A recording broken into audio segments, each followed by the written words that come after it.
Welcome, welcome, welcome. You're listening to the Ask Brien radio show on KHTS 1220 and 98.1 FM. Now, our long-term listeners know the Ask Brien show is spelled ASKBRIEN, and people that have listened to the show actually know what the E stands for. But for our new listeners who do not know what the E stands for, and like our guest who probably doesn't know what the E stands for, we're going to try to explain to people why Ask Brien is spelled with an E.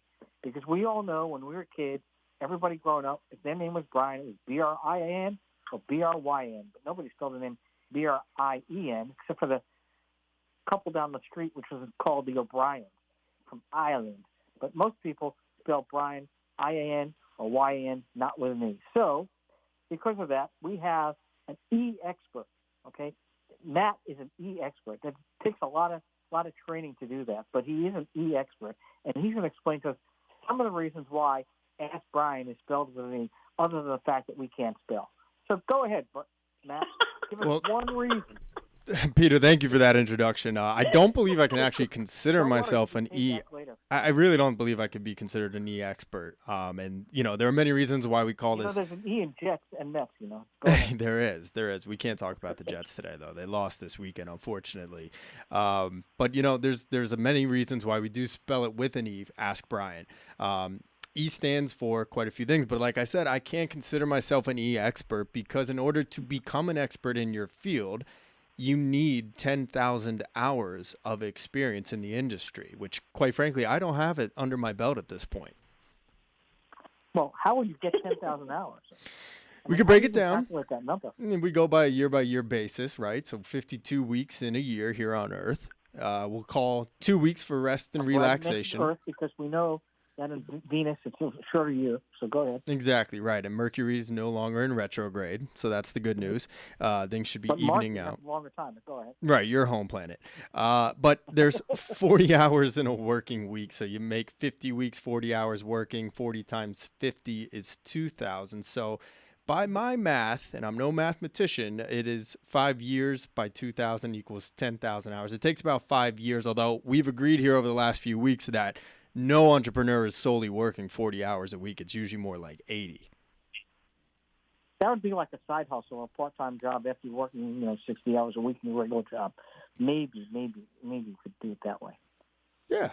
I mean, entrepreneurs all work in their own ways, so you could really break it down in so many different fashions. But that's the math that we came up with, the arithmetic that we did.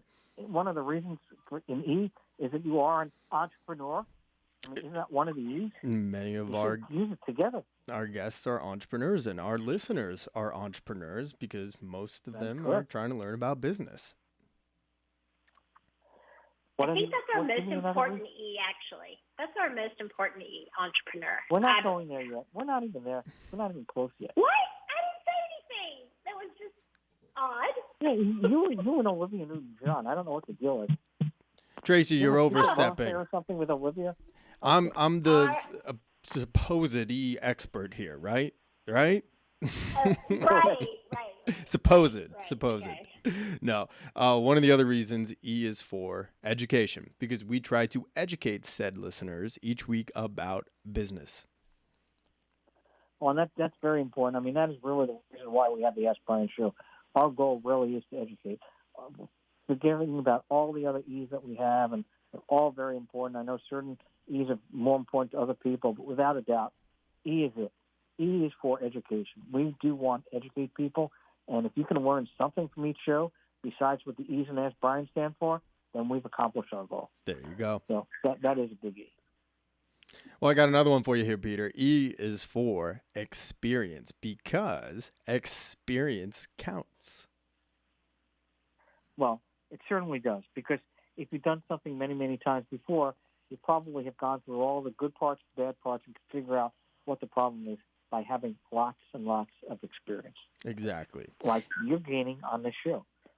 Give us some other reasons why we have an E in Ask Brien. Well, I would say my personal favorite, while I take my headphones out, E is for enthusiasm, because being enthusiastic... And excitement! As I said, headsets were out for that. Luckily, Well, because you gave the warning, that's why I did the screen. I wouldn't have done the screen if you didn't take your headset out, because I'm very empathetic. You're also very excited, Peter. Yeah. No, And you know what? Here's one that you haven't actually brought up in the past, Peter. That's energy. You bring the energy, you and Traci both, every show.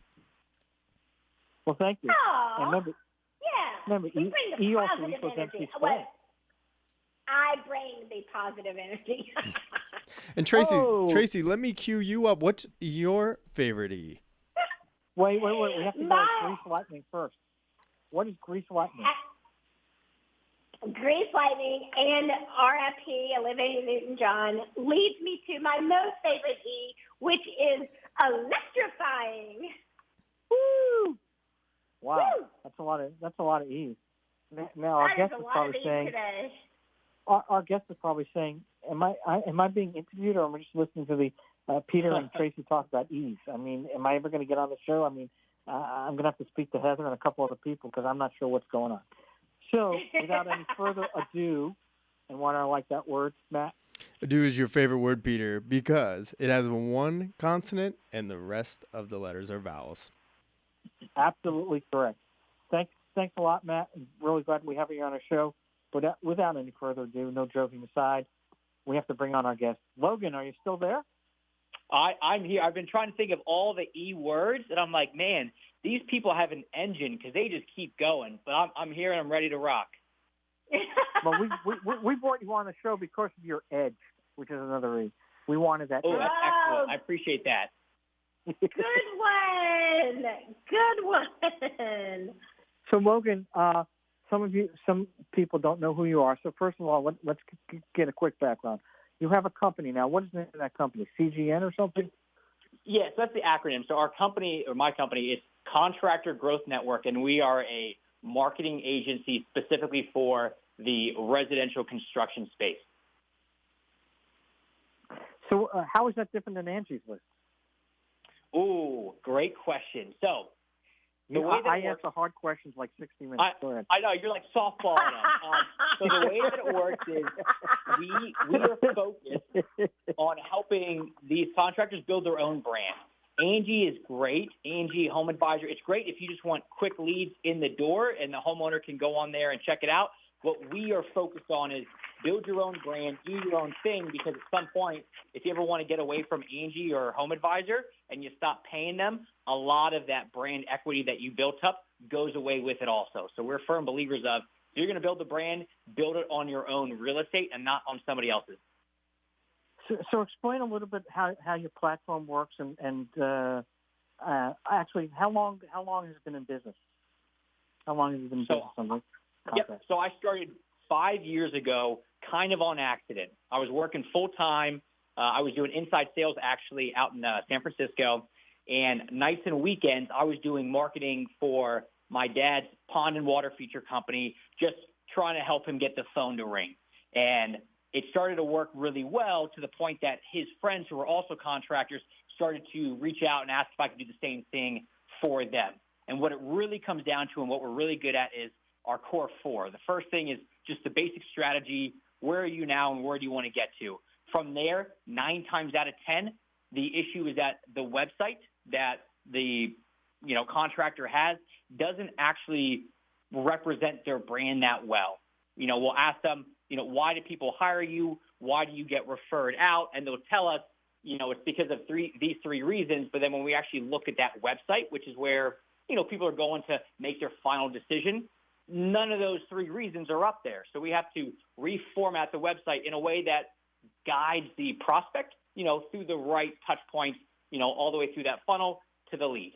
We also do SEO, aka how to get found in Google. And then the big thing that we're really pushing a lot of right now that's working unbelievably well is video marketing, essentially telling your story, your why, what are the amazing things that you do in people's homes through video, and then setting that up as a bit of a video funnel that pushes people back to that website. Website does the heavy lifting, creates the conversion, makes that a lead, and then they go off to the races from there.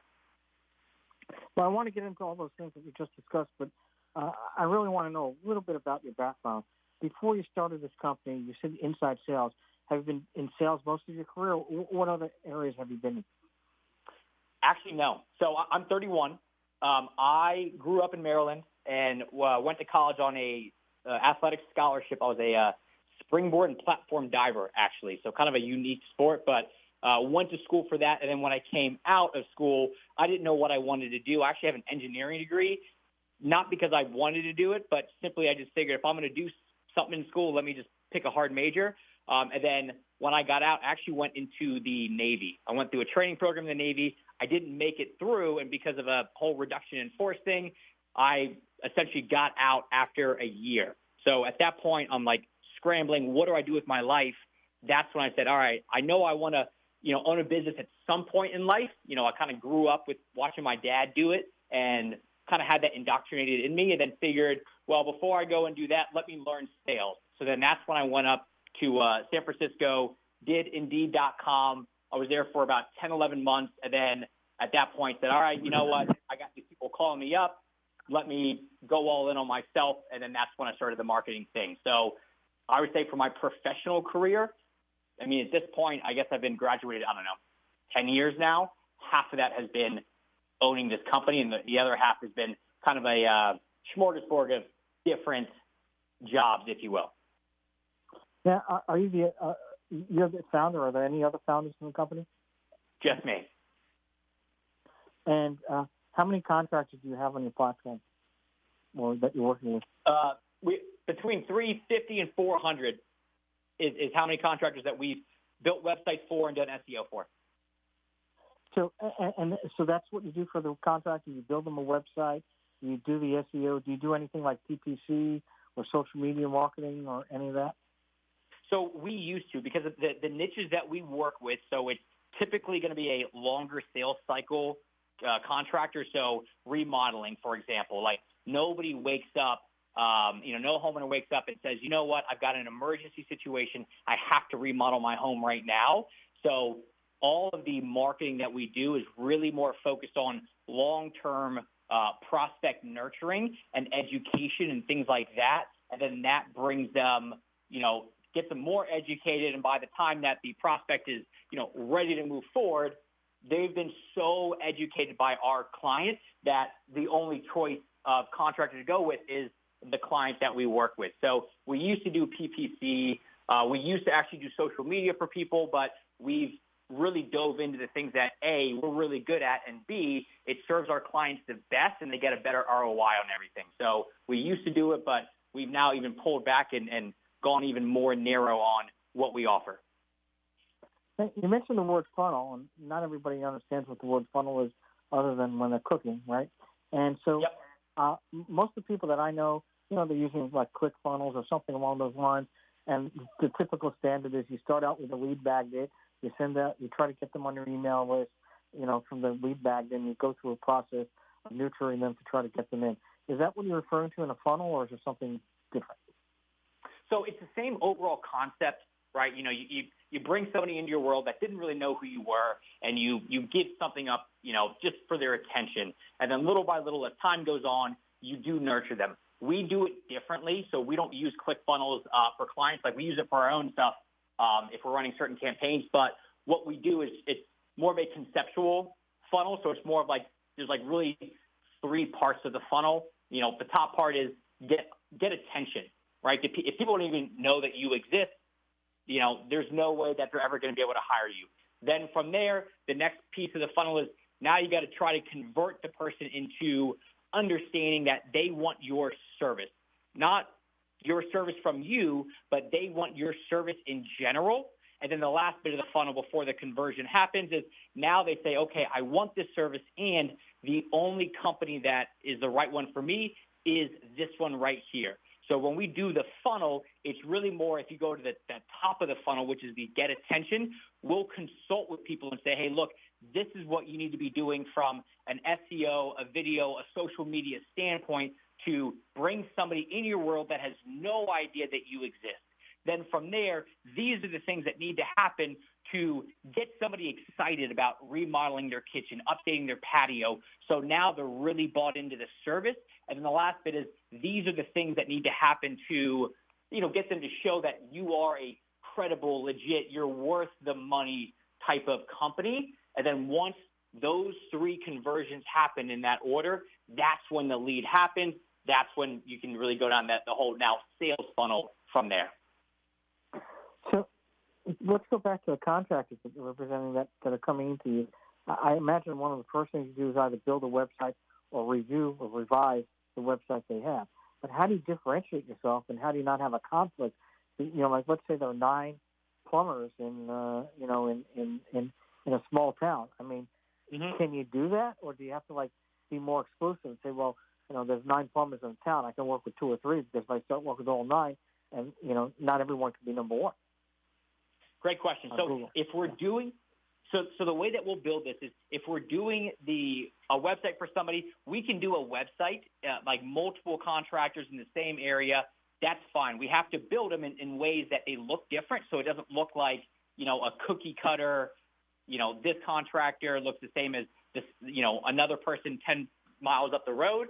But when it comes to if we're going to do this long-term SEO, we can only really take on 1 or 2 clients in each area because then we're having to compete with ourselves. So if it's just a website that we're building, then it's, we can do it where as long as it's varying the style and the look and the feel of it, it still has to have certain elements that help with that conversion, but we can, do similar ones as long as they're different enough that it doesn't look like it was the same company times 2. But when it comes to any sort of ongoing, let's now, drive tons of traffic to this website, that's when we really have to be exclusive and say, look, we can't compete against ourselves. We're really sorry about that. So we can really only work with 1 or 2 people. And if it's a major metro area, you can separate it out, whereas certain people say, look, I just want to be in a 5-10 mile radius and that's it. That's fine. We kind of block that off and then move over to the next section for somebody else. But website-wise, you can do it. It just has to be varied enough.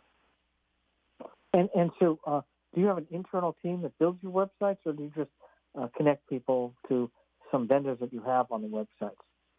Great question. So we do everything in-house. We've done it in the past where we've outsourced and tried different things, but we've just found as time has gone on, and because we're a 12-person company, we're young, we move fast.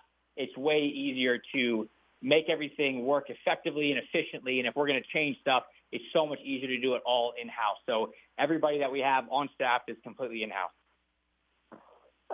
Give us a price range. I don't want to, because there's always one guy that says, oh, that's too much. But give us a price range of what it costs for somebody to come on board. All right, we're going to take a break. We'll be right back. You're listening to KHTS 1220, 98.1 FM. Welcome back. You're listening to KHTS 1220 and 98.1 FM with our guest, Logan.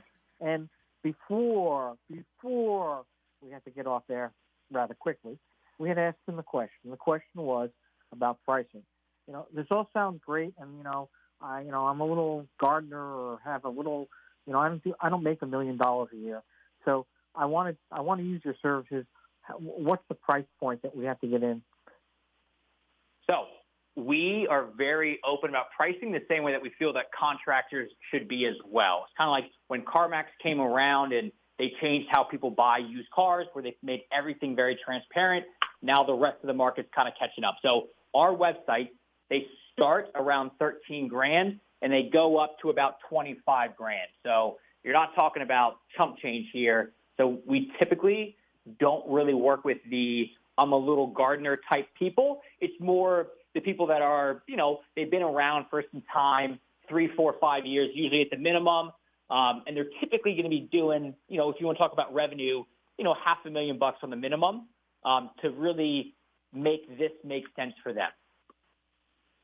And of the people that you're working with, how long a time period does it typically take to get on the first page of Google after you've done the website? Ooh, that is the age-old question everybody wants to know about SEO. And you're going to hate my answer because it starts with the D word, which is it depends. So what now you really sound like an attorney. Go ahead. Yeah. Right. So the way that it really works is we've had people, and it all really depends on what you're trying to go for. Like if you want a very, very specific term that not that many people are going to be searching for, it's pretty quick. You can get up there and, as little as 30 days, 60 days if it's something very specific. But if you are in a very competitive market, let's say you're in LA and you're competing with 100 other companies that have been around for a while, doing SEO for a while. I mean, if you went all in, I mean, you could be looking at 6, 12, 18 months before you really start to see traction getting up to that first page. So it's not the answer anybody wants, but unfortunately it's the only real legit answer that I can give you. Well, thanks. We're going to pivot now to Traci, who's been chomping at the bits with all these questions that she has about SEO and podcasting. So go ahead, Traci. Well, thank you, Peter. And with the pivot that I am moving towards is I think you've given us really great, first of all, thank you, because I think you've given us really great information in general. And I also really respect the fact that you have niched down. That's one of the things that I think is always a big advice point, especially for people who are starting businesses, is to niche down into a very target avatar. I know your story is that your dad owned a contractor business, so it was natural for you to niche within contractors. What advice would you give a startup who was trying to define their niche if they didn't have, let's say, that familial connection? What recommendations would you give? What's worked well for you having a niche, and what recommendations would you give for someone to try to define their niche? So I love this question because I do come from the contracting world. I've never owned a contracting business, but I mean, I watched my dad since I was born do it. So, and he was very pro entrepreneurship. So he would come home and, talk to myself and my siblings and, hey guys, this is what happened at the job site today. What would you have done in this situation? So I got to kind of live vicariously through him on all of that. So for me, the benefit of niching down is that I can, call back to all these different times with my dad that he was in these scenarios, and it really allows me from a, marketing standpoint to put myself in their shoes. So it's very easy to blame the contractor, blame the customer as a marketing company when stuff's not going correctly, when you don't know what they're dealing with on a day-to-day basis. So it helped me to really understand and empathize with their scenarios, and that allows us to really build out the right marketing and sales systems that are really going to benefit them. And what was cool about with my dad was I remember he told me, when I first started doing the marketing for him, he said, Logan, I've got a marketing company right now. I know you don't know this stuff, but if I'm going to waste money on marketing, I might as well waste it on my own son. What do you think? And I was like, I guess I'm in. And then we really got to build this thing out together. So when somebody who is let's say, marketing person goes through, I got to niche down, what do I do? It's, unless you're like, in my mind, this is all my opinion, unless you're like a savant or you've got something super, super specific that you're good at, it's going to be very tough to nail it in a niche in one that you're unfamiliar with. So for me, I've never owned a contracting business, but I got to witness it, and I go to contracting events all the time.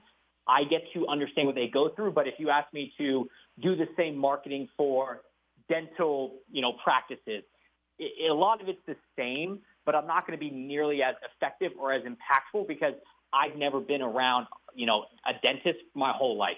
So go with what you know. It's kind of like what Warren Buffett says about investing. Like, go with what you know, and then from there you'll be able to figure out, is this working or not? Okay, well, if you've never been around a dentist your whole life, you might want to reconsider. Yeah. So every 6 months I'm around them for about an hour and a half, and that's about it. Well, that's good to know. We just wanted a little clarification on that. But when you're talking about these other categories, in marketing, especially right now with all of the press that's talking about going into a downturn, challenges with the economy, recession language and things like that, going not just with contractors, but looking at a wider net of businesses who are using digital marketing, what are some of the tips that you could recommend that they could do to recession-proof their marketing strategy? Because I know contractors probably get a little nervous, like you said. Nobody's just waking up, with an emergency to remodel their house. So with a recession pending, or at least in terms of the language around that instilling fear, what recommendations would you give for people who are evaluating their marketing budgets for next year? So it's all about build your brand, right? And because at the other side of whatever we're going into, and every recession is a little bit different, and things like that. But on the other side of it is, let's just go back to the original question of you versus Angie's List, right? If I have a budget of just ambiguous number, $5,000 a month, and right now in a recession nobody's buying, but I still want to market myself because some people are buying, but just not the masses. If I put all that money into Angie and Angie's List, and it just drives a bunch of people that are more curious and not ready to buy right now, well, now I'm padding Angie's pocket. But if I put that money into building my own brand, well, now people are coming directly to me. I'm not competing against other contractors as much because Angie's a platform that really puts a bunch of contractors on the same playing field. So that allows me to build the brand. And then on the other side of whatever this upcoming economy looks like, I have a much, much, much stronger brand that people really want to buy into. So build the brand, focus on your own website, your own SEO, your own video, your own content, because Facebook, social media, TikTok, that's not going away with a recession. It's going to be there. Google's not going away. Focus on that stuff and build your own brand, not somebody else's. Well, and I happen to have the inside track on this because we talked about it during the break that you actually Tracy, we need have to a take podcast. a quick break. Tracy, we need to take a quick break for a sponsor. It's 1:41 now. Well, then hold that thought because we are going to have something so riveting when we come back. Thank you. Danielle, are you there? I'm here. Well, super duper califragilisticexpialidocious. So, everybody wants to know why you're sponsoring this show, and my understanding is there are two companies that sponsor this show. One is Albany Farms, and people are trying to figure out what Albany Farms is. I mean, is it a farm in Albany? What is Albany Farms, and what do they do? That's a great question. So Albany Farms, we are actually a food company, and we manufacture ramen noodles by the brand name Twisted Noodles. And we actually just opened up our first food manufacturing plant in Belle Fourche, South Dakota. And we're really excited about that because our noodles will be made in the USA, and you'll be able to purchase them here soon at H-E-B, Target, and other retailers soon after. Wow, that sounds amazing. And so it's now. Do you know where most ramen noodles are manufactured? Well, they really come from all over.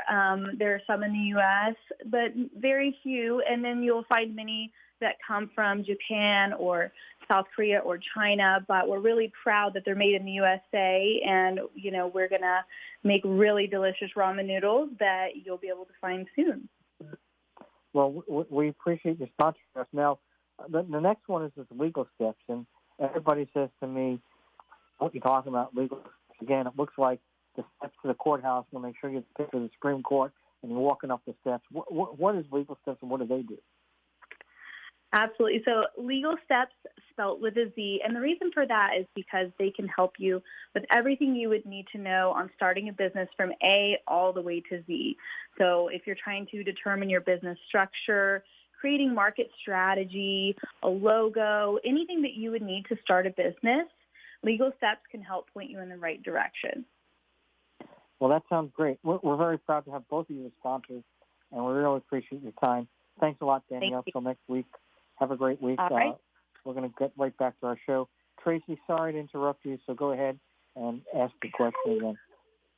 That's okay. We were able to build some monumental suspense around this question. So here we are back on track.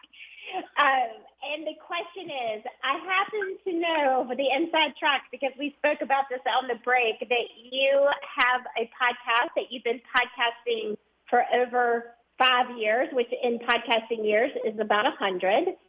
And that you have successfully been using your podcast as a marketing tool to grow your business, which is music to my ears as the founder of Produce Your Podcast. So please tell us how you are using your podcast successfully and how other podcasters can use their podcast to grow their businesses. So the podcast, we're really big on podcasts and YouTube. And the way that we leverage those is I'm personally an avid podcast listener. Like I every single morning without fail, I listen to something. So I'm like a big believer in it. The way that we use it is, for me personally, we have one rule on the podcast, and is as long as we're having fun, that's our one metric. So, but we love to use it. That's oh, really? Too. Oh, yes. wow. Oh, that's awesome. Yeah, because I've done it where we try to do all these different things, and I'm like, it just becomes a job. And like, if I'm going to sit here and just do this every week. So that's the one rule. And the way that we will use it, though, is when we're talking to, let's say, a prospect, and we tell them, hey, look, these websites start at $13,000, and they go, oh man, I was thinking, I don't know, $1,500, $2,000. We go, well, let's do this.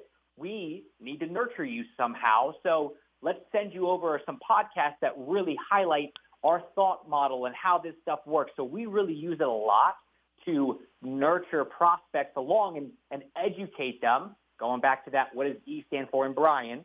So we like to educate them on everything that we do, and we do that through podcasting and YouTube videos pretty heavily. So that's how we use it, and they're so easy to share nowadays, and everybody's starting to podcast. So I love it. We have clients that ask if they should do one, and we're like, look, do one. My suggestion, if you're a local business, instead of, let's say you're a landscaper here in Charlotte, North Carolina, instead of having a landscape show, I'm like, if you interview other business owners in Charlotte, first off, you're going to be a hyper-local company, and second off, now you have this platform that you're getting access to all these high-powered business owners that would normally not really want to talk to you because they're afraid that you're going to sell them something. But now because you have a podcast platform, you get to say, hey, business owner, I'd love to interview you on how you've done things.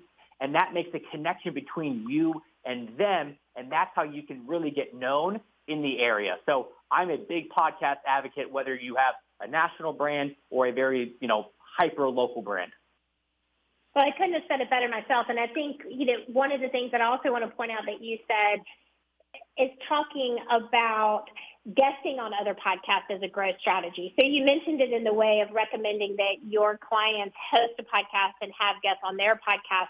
But I think it's also really important to highlight that being a guest on other people's podcasts is a really powerful way to grow your business as well. Do you currently guest on other people's podcasts?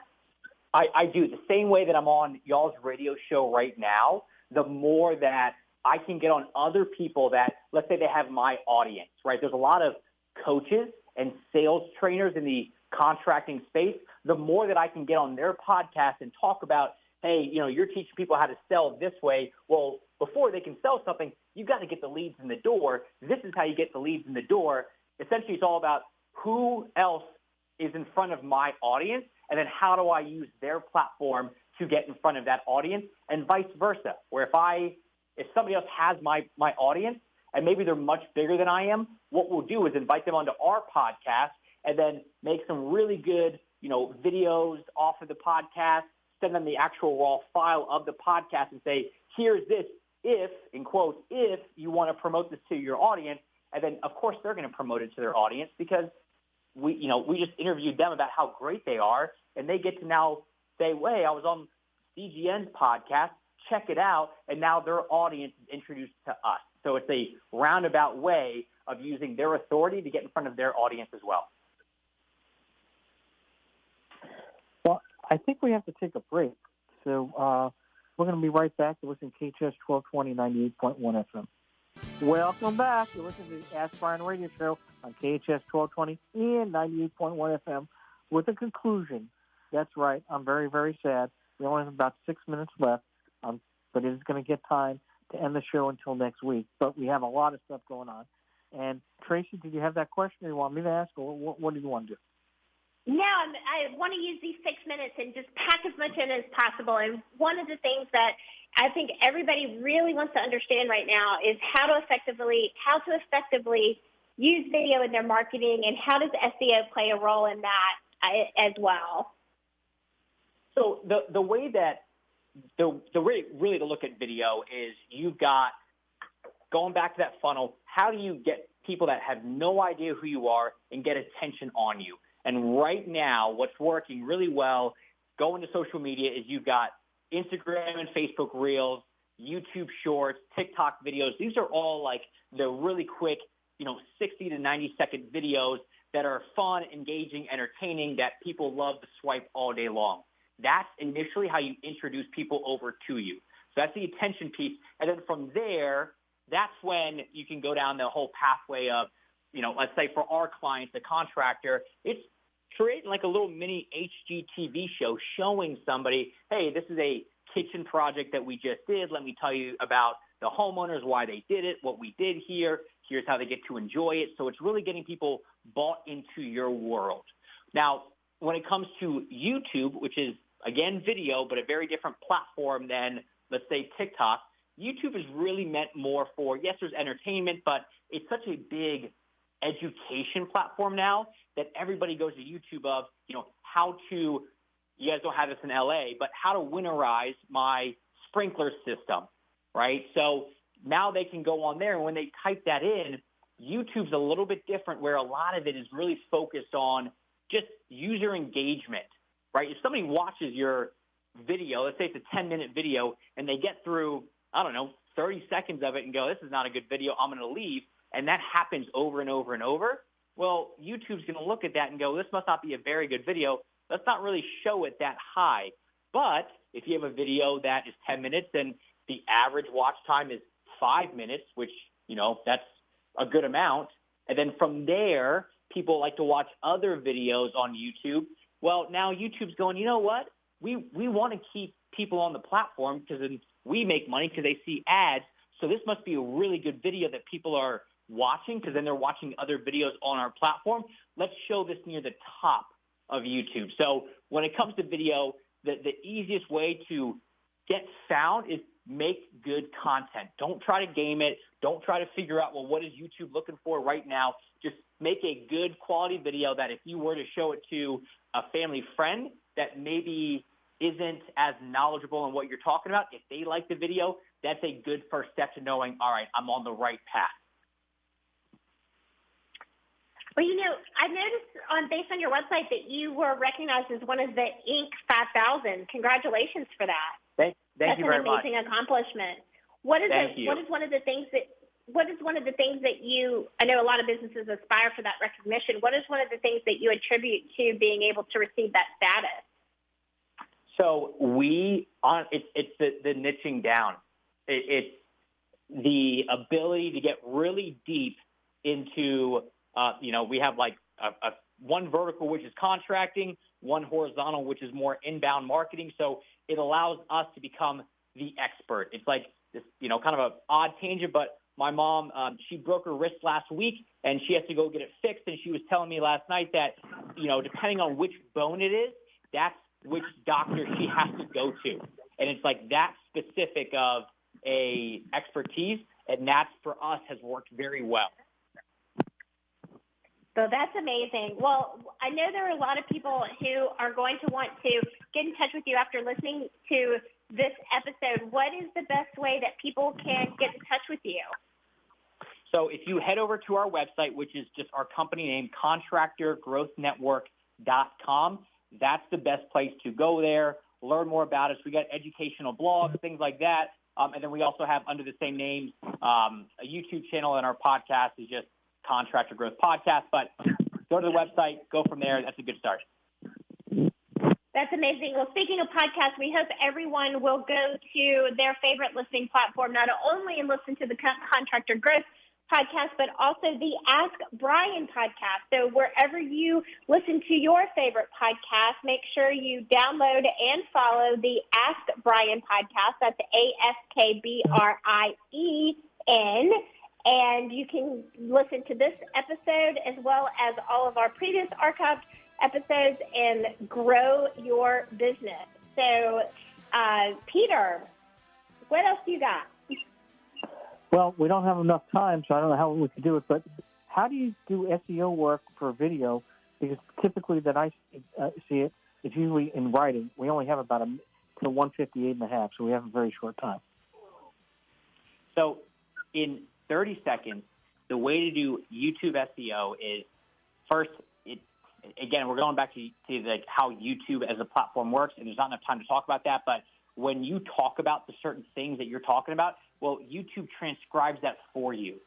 So they can see what you're saying, and if you want to go above and beyond and actually upload your own transcript, that will help as well. So they know what you're talking about in that video, so that's part of it. And the other aspect of it, again, is just make it good content, because the longer, the more that people click on your video, and then the longer that people then from that video stay on YouTube, those are like two of the biggest ranking factors on YouTube that help you get found. And helpful enough, Google owns YouTube, so they all kind of play together. So they do the transcription, make it a really good video that people want to stay on, and that's how you do it. Thank you very much, Logan. Thank you, Traci. Ask Brien Radio Show over and out, KHTS 1220 and 98.1 FM.